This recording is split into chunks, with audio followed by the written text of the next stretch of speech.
বাসায় মাছ যখন একটু পুরনো হয়ে যায় তখন আর কেউ সেটা খেতে চায় না। এজন্য আমি মাছগুলো নষ্ট না করি এরকম সুন্দর করে কাবাব বানায় ফেলি, যাতে মাছগুলো নষ্টও না হয় আবার খাওয়াও হয়ে যায়।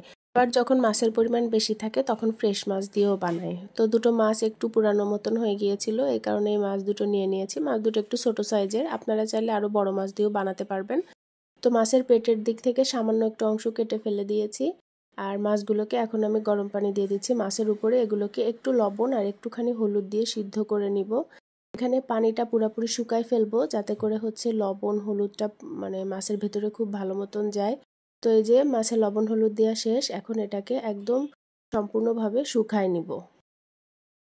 এই পর্যায়ে আসল কাজটা করতে হবে। মাছগুলোকে একটা প্লেটে তুলে নিয়েছি, নিয়ে এগুলার থেকে কাটা ছাড়িয়ে নিব। মাছটা একটু ঠান্ডা হওয়ার জন্য ওয়েট করতে হবে। আমি গরম অবস্থাতেই কাটা ছাড়ানোর ট্রাই করছিলাম। তো প্রথমে কাটা চামচ দিয়ে মাছের ভেতরের বড় যে কাটা আছে সেটা বের করে নিলাম। এরপরে মাছটা একটু ঠান্ডা হলে সুন্দরভাবে কাটাটা ছাড়িয়ে নিতে হবে। এটাই হলো একটু সময়ের কাজ আর কি। এই যে কাটা ছাড়ানো হয়ে গিয়েছে, এখন রান্নায় চলে যাচ্ছি।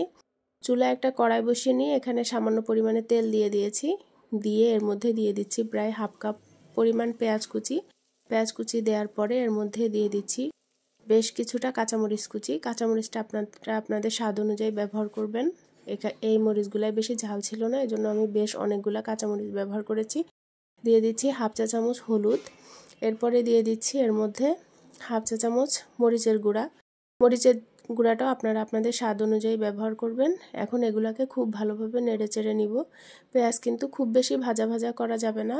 আর দিয়ে দিচ্ছি হাফ চা চামচ আদা বাটা আর হাফ চা চামচ রসুন বাটা। মশলাগুলো খুব অল্প জালে সুন্দরভাবে মিশিয়ে নিতে হবে, যাতে কাঁচা গন্ধটা চলে যায়। মশলা মিশানোর পালা শেষ। এখন এর মধ্যে যে মাছগুলো বেছে রেখেছিলাম মাছগুলো এর মধ্যে দিয়ে খুব ভালোভাবে নেড়েচেড়ে নিব। একটু সময় ধরে এই কাজটা করতে হবে, যাতে সব মাছের সবখানে আর কি মশলাটা খুব ভালোভাবে মিশে যায়। এরপরে এর মধ্যে দিয়ে দিব আলু।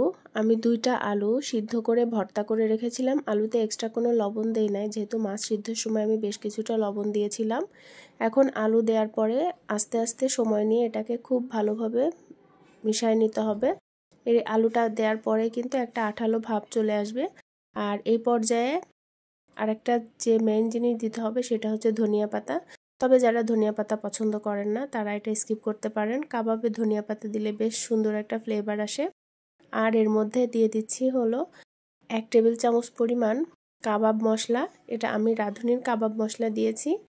এখানে 1 টেবিল চামচ পরিমাণ কাবাব মশলা দেওয়ার পরে নেড়েচেড়ে মিশিয়ে নিয়ে এই পর্যায়ে আবার লবণটা একটু চেক করে নিতে হবে, কারণ মশলাতেও বেশ কিছুটা লবণ থাকে। এই কারণে কাবাব মশলাটা দেওয়ার পরে আপনারা লবণটা চেক করে নেবেন।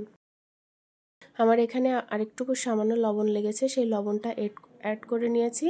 নিয়ে খুব ভালোভাবে নেড়েচেড়ে এই কাজটা কিন্তু একদম লো ফ্লেমে করতে হবে। জাল যদি চুলার বাড়ানো থাকে তাহলে কিন্তু এটা পুড়ে যাবে নিচ থেকে লেগে যাবে। এখন দিয়ে দিচ্ছি স্বাদ অনুযায়ী লবণ দেওয়ার পরে এটাকে চুলা থেকে নামিয়ে একটু ঠান্ডা করব। একেবারে পুরা ঠান্ডা করব না, হাতে যেরকম সহ্য হয় আর কি, সেই অবস্থায় নিয়ে এটাকে আমি কাবাবের শেপ দিয়ে নিব। আমি এরকম গোল গোল করে কাবাবের শেপ দিয়ে নিয়েছি। আপনারা আপনাদের পছন্দ অনুযায়ী শেপ দিতে পারেন। এভাবে করে সবগুলা কাবাব আমি বানিয়ে নিব। এখন বাটিতে একটা ডিম ভেঙে নিয়েছি, এটাকে খুব ভালোভাবে ফেটিয়ে নিব। ফেটিয়ে নিয়ে কাবাবগুলা এর মধ্যে দিয়ে ডুবিয়ে ব্রেড ক্রাম মাখিয়ে ভেজে ফেললেই কিন্তু কাবাব হয়ে যাবে। এখন একটা একটা করে কাবাবের মধ্যে দিচ্ছি, দিয়ে ব্রেড ক্রাম দিয়ে খুব ভালোভাবে কোট করে নিব। আপনারা কেউ চাইলে ডাবল কোট করতে, সিঙ্গেল কোটই করেছি। এই যে এভাবে করে নিয়ে প্রায় 10 মিনিট মতন রেখে দিব, যাতে করে ব্রেড ক্রামগুলো সুন্দর সেট হয়ে যায়।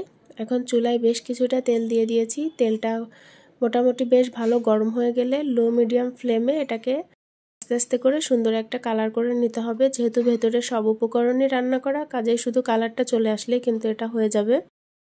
এভাবে করে অবশ্যই বাসায় একদিন ট্রাই করবেন, কারণ এই কাবাবগুলা খেতে খুবই মজা হয়। এবং এটা যে মাছের কাবাব সেটা আসলে বোঝাই যায় না। এখানে মাছের কোনো কাঁচা গন্ধ বা কিছুই থাকে না। মাছের কিন্তু একটা গন্ধ আছে, যে বাচ্চারা মাছ খেতে চায় না তাদের কিন্তু এভাবে করে কাবাব বানিয়ে দিতে পারেন, তারা অবশ্যই এটা পছন্দ করবে। এরকম সুন্দর একটা কালার চলে আসলে এটাকে নামিয়ে নিব। এই যে কাবাবগুলো রেডি হয়ে গেছে। তো আমি এভাবে করে মাছের কাবাব বানাই। এই হলো আজকের রেসিপি। যদি আপনাদের ভিডিও ভালো লেগে থাকে তাহলে অবশ্যই লাইক, কমেন্ট, শেয়ার করবেন আর আমার পেজটা ফলো করতে ভুলবেন না। সবাইকে ধন্যবাদ। আসসালামু আলাইকুম।